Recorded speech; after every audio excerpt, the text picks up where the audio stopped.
Mes très chers amis, cette semaine c'est Parashat Beshalach, Medaber Israël Chavi Beranana, on est en 1783. On est Shabbat Shira, un Shabbat tout particulier. Les miracles se sont accumulés dans la paracha de cette semaine. Le plus grand des plus grands miracles, c'est que Akadosh Baruch Hu ait fendu la mer, mettant échec au fonctionnement naturel des choses. Elle s'est ouverte, cette mer, pour pouvoir sauver les bénis Israël des mains des Mitzrim. C'était la véritable délivrance. D'autres miracles il y aura dans la paracha. Mais je voudrais parler du Shabbat, jour particulier où ils ne reçurent pas la portion de manne qui devait les nourrir dans le désert. C'est écrit dans le pasuk Vayhi bayom hashishi laktu lechem mishne shne haomer laechad.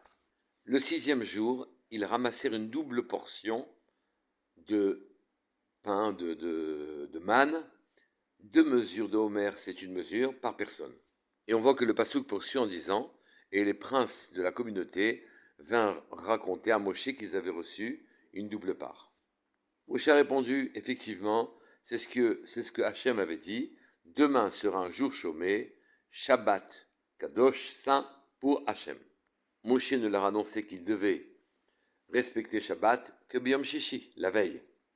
Aussi, quand le lendemain, certaines personnes sont sorties pour pouvoir prendre encore une part, alors qu'ils ne tombaient pas de manne le jour de Shabbat, Hachem a été courroucé et il fit une remontrance, même finalement en allusion à Moshe Rabbeinu. Jusqu'à quand refuserez-vous d'observer mes commandements et mes lois? La question qui se pose, c'est qu'est-ce que Moshe Rabbeinu a fait de mal? Pour quelle raison devait-il être inclus dans cette remontrance? Pour répondre, je voudrais vous citer un autre pasuk, magnifique. Vayassar et ofan markevotav, vainahagehu bichvedut. Se sont détachés lors de la traversée par les Égyptiens qui poursuivaient les Juifs. Se sont détachés les roues de leurs chars. Ofan, les roues, la roue, ofan, markevotav des chars. Et ils n'ont pu les conduire qu'avec lourdeur. Voilà un miracle exceptionnel. La mer s'ouvre devant les bénis Israël.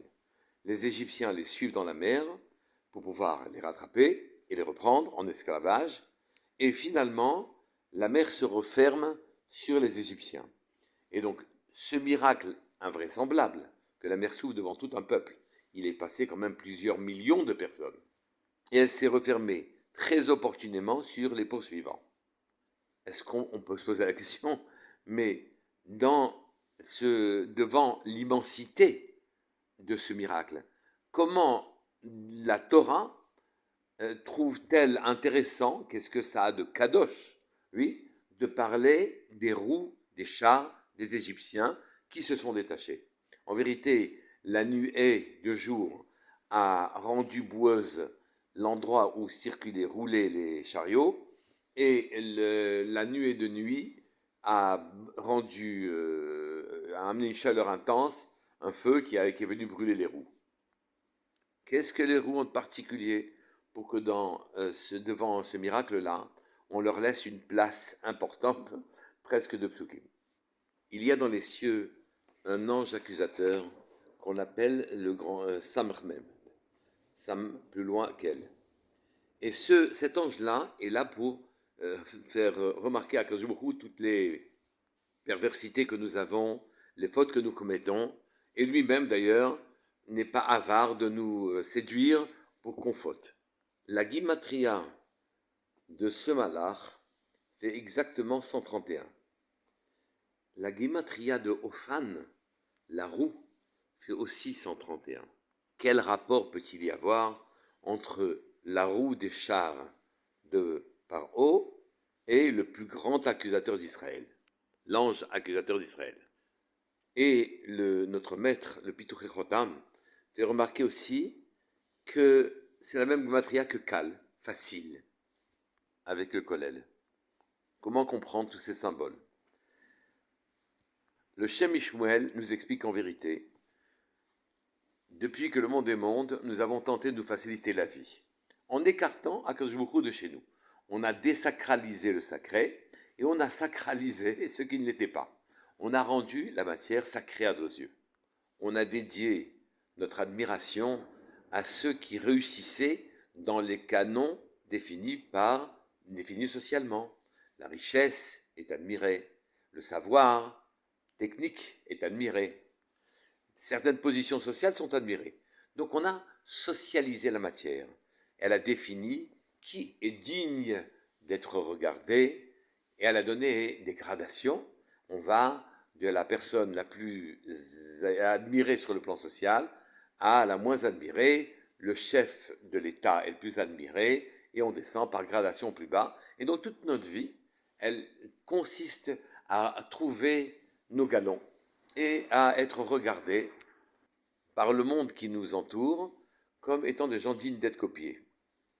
Tous nos efforts tendent à attraper ces galons, à établir notre statut social. La vie entière passe dans ces efforts-là.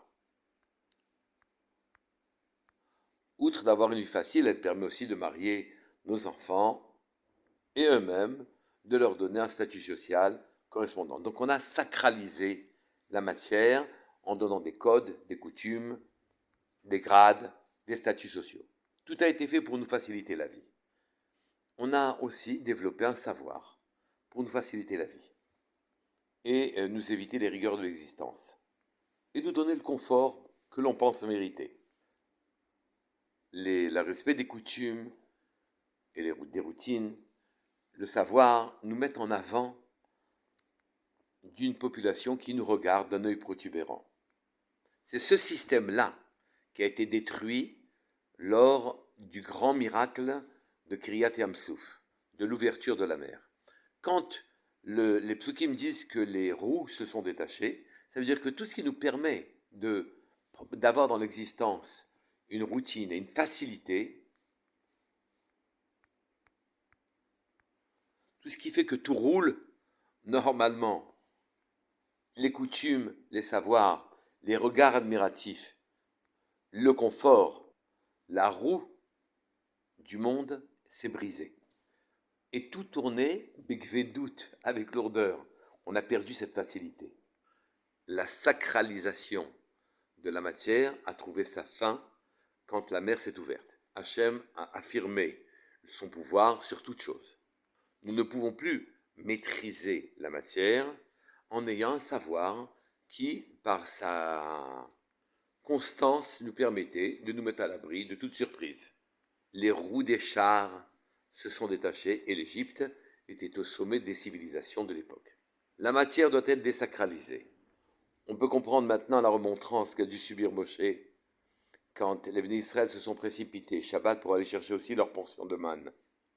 Pendant les 6 jours de la création, Akadosh Baruch Hu a fait que toute entité spirituelle se traduise en réalité matérielle.